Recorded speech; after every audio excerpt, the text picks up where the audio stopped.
નમસ્તે વાસ્તુ પુરુષ ભૂષિયા વિરત પ્રભુ મદગૃહે ધન ધાન્યાદિ સમૃદ્ધિ કુરુ સર્વદા.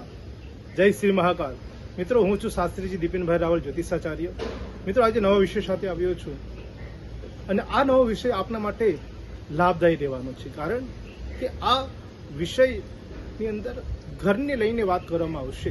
એટલે કે ઘરનું વાસ્તુ કેવું હોવું જોઈએ.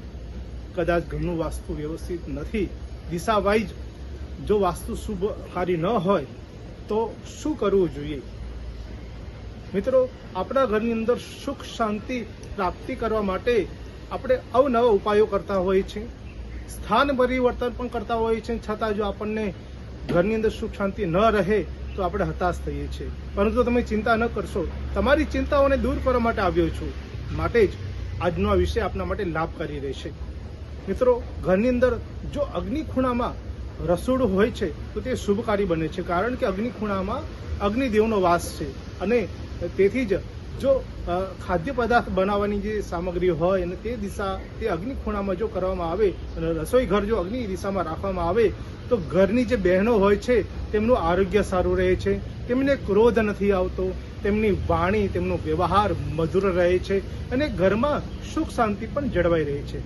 પરંતુ જે ઘરમાં અગ્નિ ખૂણાની અંદર રસોડું નથી હોતું તો તે ઘરની અંદર નાની મોટી તકલીફો રહ્યા કરે છે, બહેનો બીમાર રહ્યા કરે છે, તેમને ક્રોધ વધારે આવે છે અને સ્વાસ્થ્યને લઈને પણ તકલીફ રહે છે અને ઘરમાં અશાંતિભર્યો માહોલ પણ રહે છે. તો માટે જ વાસ્તુનો જે વિષયમાં લઈને આવ્યો છું તો તમે ધ્યાનથી સાંભળશો, કારણ કે તે થકી તમને એક સચોટ માર્ગદર્શન તમને મળશે. વાસ્તુ દોષ નિવારણ કરવા માટે સૌપ્રથમ તમારે ઉપાય કરવાનો રહેશે કે જો ઘરમાં તમે પોતું કરતા હો તો એ ઘરની અંદર એ પોતું કરતી વખતે તમારે એક ડોલની અંદર પાણી ભરો છો ત્યારે મીઠું પધરાવો.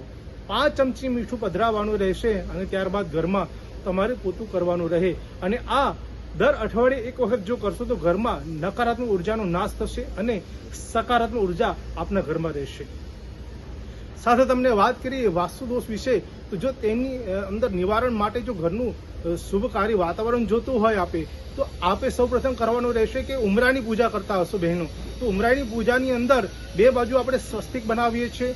સ્વસ્તિકની અંદર આપણે 4 ચાંદલા કરતા હોઈએ છીએ દિવસ દિશાની અંદર અને તેમની આગળ 5 ચાંદલા કરીએ છીએ. ગણેશજી, રિદ્ધિ સિદ્ધિ, લક્ષ્ય લાભ આ સ્વરૂપને આપણે માનીને આપણે તિલક કરતા હોઈએ છીએ, જેથી ઘરની અંદર સુખ શાંતિ રહે છે. અને સાથે આપણે માતાજીના જે છે પગલાની જે છાપ આપણે રાખતા હોઈએ છીએ કંકુ દ્વારા. તો આ રીતે જો ઉમરાની પૂજા કરવામાં આવે ને ઉમરાની પૂજા કર્યા બાદ જો દીપદાન કરવામાં આવે તો ઘરના ઉમરાના દેવ પ્રસન્નચિત રહે છે, સુખ શાંતિ રહે છે, માન સન્માન જીવનમાં રહે છે અને ઘરનું વાતાવરણ પણ શુભકારી બને છે. તેથી જ બાળકોને ભણવામાં મન લાગે, સારા આરોગ્યની પ્રાપ્તિ થાય, ઘરમાં સુખ શાંતિ સમૃદ્ધિ વધે. અને મિત્રો, જ્યારે ઘરની અંદર વાસ્તુ જ્યારે વ્યવસ્થિત હોય છે અને સંપૂર્ણ વાસ્તુ દોષ નથી હોતો ત્યારે પણ એક સારા લાભની પ્રાપ્તિ થાય છે. મિત્રો, જ્યારે વાસ્તુ દોષ હોય છે ત્યારે અનાજ ભંડારને એટલે કે કોઠારને પણ આપણે વિશેષ ધ્યાન આપવું જરૂરી છે. જો કોઠાર સાચી દિશામાં હોય તો ચોક્કસ સારા લાભ મળતા હોય છે અને માટે જ આપણે કોઠારને રાખીએ છીએ દક્ષિણ અથવા નૈઋત્ય દિશામાં રાખીએ છીએ, જેથી આપણા ઘરનું જે અનાજ છે ક્યારેય બગડે નહીં અને તેથી જ ઘરનું વાતાવરણ શુભકારી બને. માટે જે કહેવત છે કે અન્ન એવો ઓળકાર, એટલે કે અનાજ જો સારું હશે તો વિચારો પણ સારા આવશે અને તેથી જ બુદ્ધિશક્તિ પ્રબળ બને, સારા લાભ મળે અને ભવિષ્યમાં પણ તમે ખૂબ સારી પ્રગતિ કરો.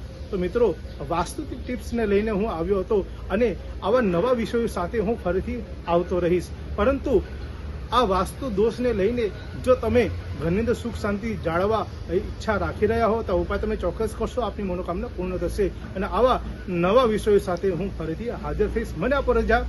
જય શ્રી મહાકાળ.